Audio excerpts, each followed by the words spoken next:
After he found out that I had never been up in that black area, I'd been upper deck and way back in other places, but never into that black area, the black hole in center field, and it took a monstrous shot to do it. He gives us one of these numbers about his biceps, and takes a strong man to get up there. The Candyman became only the 6th player to reach the center field bleachers at Yankee Stadium. He was also becoming a busier left fielder, what with rookie Derek Bell on the sidelines. I had told him that Derek was probably going to play most of the time, and I'd get him in there when I could. And I think he was a little bit worried about not performing. And of course, Derek was out a month, so it gave Candy time enough to pull himself together and get himself together. And it turned out pretty good for us. So did playing the Yankees. Toronto swept them. And then on June 11th, came home 1 game in front of the pack. They had to face the Red Sox and their redoubtable Roger Clemens. And that was hardly a pleasing prospect. That was a pretty big game for us because we hadn't beaten Clemens too many times, and he comes in here, I believe it was the first game that we had played them. And, it was a 4-game series, and Boston was looking to make up some ground because they were, kind of reeling at the time. Once Joe Carter dropped this bomb on Clemens in the 3rd inning, Boston would be reeling even more. 3-1 pitch and high in the air. This one's way back and gone. Home run, Joe Carter. Carter's blast put Toronto up 2-0 and led the way as the Blue Jays jumped all over Clemens. Not once, not twice, but 3 times in all. Finally, Winfield's 8th inning homer put a 4-0 lead into the hands of Toronto ace Jack Morris, who outpitched Clemens with a brilliant 4-hitter.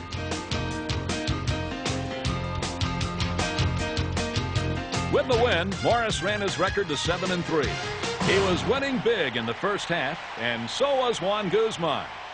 At 25, he was fast becoming one of the league's dominating pitchers, winning 11 of his first 13 decisions.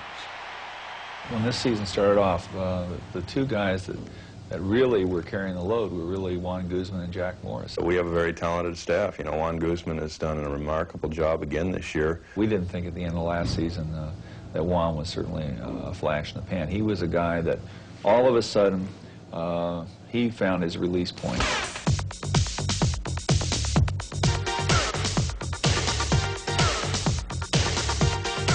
Juan Guzman is really starting to become so popular that people are saying, yeah, I got tickets to the Guzman start. This kid's got great stuff. Big pitch. Got it. He just reared back and blew it by it. Certainly one of the best talents in the American League so far. You got good stuff when you throw 95, 98 miles per hour. You don't have to worry about nothing. All you have to do is just strikes. There's strikeout number 5, and Guzman's now tied for the American League lead with Clemens. 3 up and 3 down, and a great start for Guzman. Watch this. Ground ball, knocked down somehow by Guzman. What a performance by Guzman. Yeah, I got tickets to see Guzman. Of course, when pitchers needed help, their friends were always there. Indeed, the Jays had the earmarks of a champion. Pitching and defense. 1 and 1 equal 2 in a big, big way. I mean, as far as the plays behind you, I mean, those come every night. I mean, it doesn't matter, you go from a catcher. Pat Borders making, some great stops and, balls in the dirt to Joe. Devon shaking some down. Candy or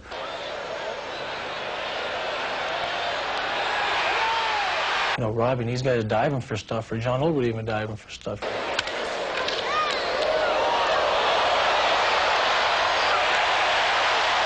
I mean, the plays are endless with this team because you got such a talented team out there.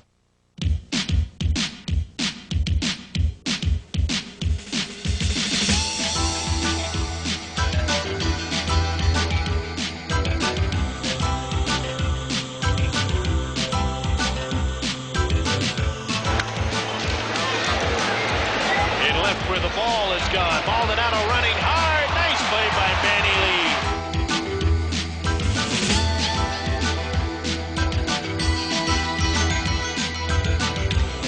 Up smash right to the shortstop, Lee. Oh, my, what a double play. Gruber flags it brilliantly and throws him out.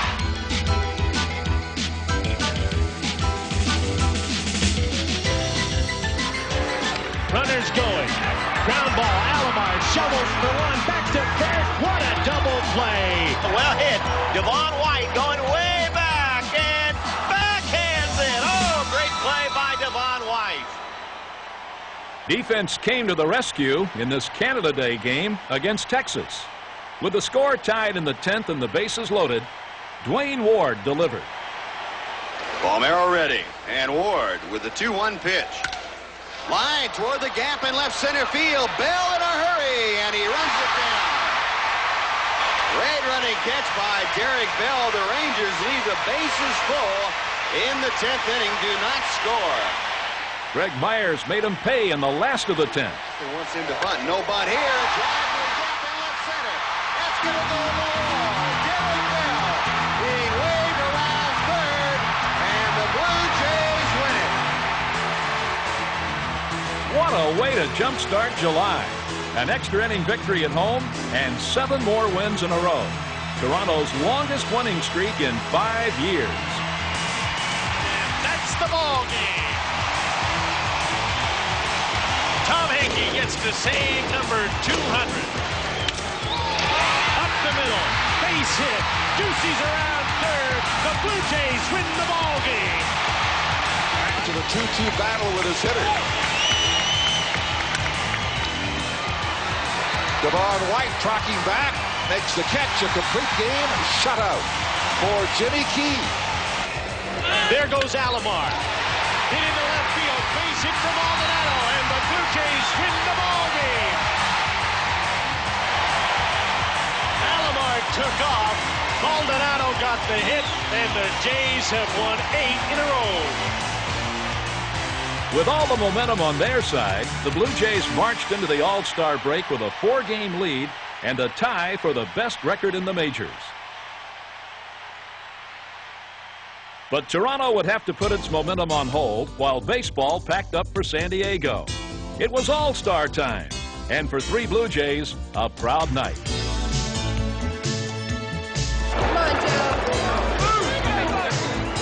Making the most of his first appearance as an All-Star, Juan Guzman pitched a scoreless inning of relief.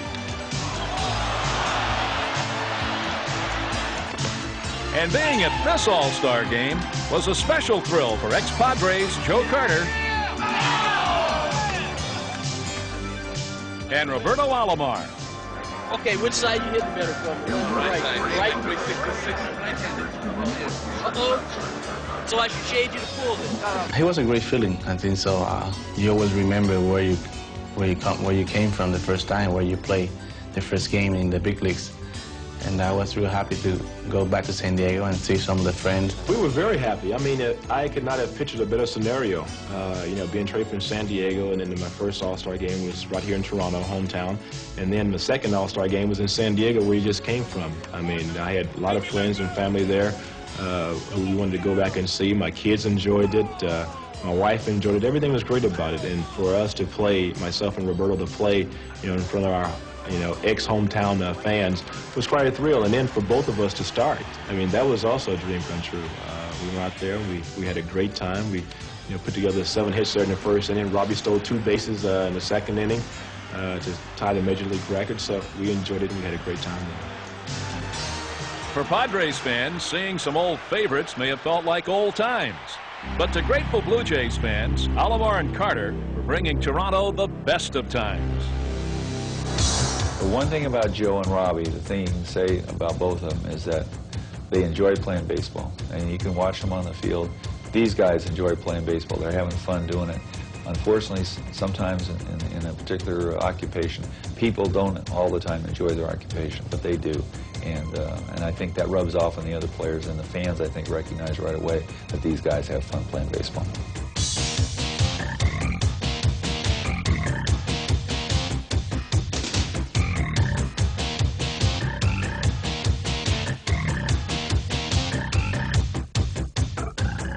In Alomar, the Blue Jays have an outstanding